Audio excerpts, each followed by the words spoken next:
আলহামদুলিল্লাহ দীর্ঘ অনেক দিন পর আবার নানার বাড়িতে যাওয়ার সুযোগ হলো। এই জায়গাটা শুধু বাড়ি না, এটা আমার শস্য, আমার স্মৃতি, আমার অনুভূতির একটা বড় অংশ।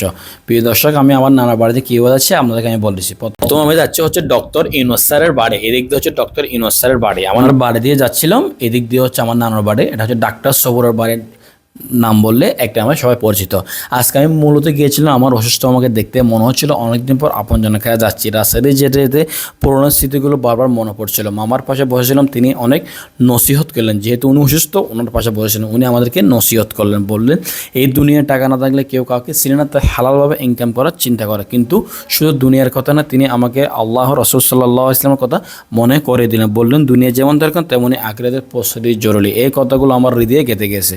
নানা বাড়িতে প্রতিটা কোনায় লুকিয়ে আছে আমার হাজারো স্মৃতি। আমার নানি এখনও বেঁচে আছেন আলহামদুলিল্লাহ, কিন্তু আমার নানা তিনি আমাদের ছেড়ে চলে গেলেন। তিনি এপ্রিল 2014 বৃহস্পতিবার সকাল 9:30। এই দিনটা আজও বলতে পারে নাই।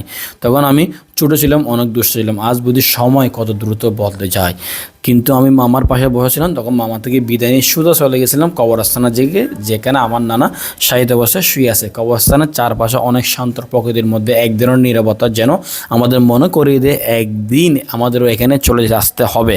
তো কিছুক্ষণ আমি নানার কবর জিয়ারত করলাম, কিন্তু ওনার জন্য আমি দোয়া করলাম। এখানে যেতে না পারলেও 5 ওয়াক্ত নামাজ পড়লে ইনশাল্লাহ ওনার জন্য দোয়া করতাম, কিন্তু বলি না, উনি আমার জন্য অনেক দোয়া করছিল। আজকের এই সবর আমাকে অনেক কিছু শিখিয়েছে। দুনিয়ার জন্য পরিশ্রম করতে হবে, কিন্তু আখিরাতে বলতে গেলে চলবে না। সময় থাকতে আপনজনদের মূল্য দিতে হবে। এসব সব কিছু স্মৃতি হয়ে যাবে। আপনারা সবাই আমার পরিবারের জন্য দোয়া করেন, সবাই সবার জন্য দোয়া করেন, যারা অসুস্থ সবার জন্য দোয়া করবেন। ভিডিওটা ভালো লাগলে লাইক, কমেন্ট, শেয়ার এবং YouTube channel Naim official subscribe করতে ভুলবেন না। আল্লাহ হাফেজ।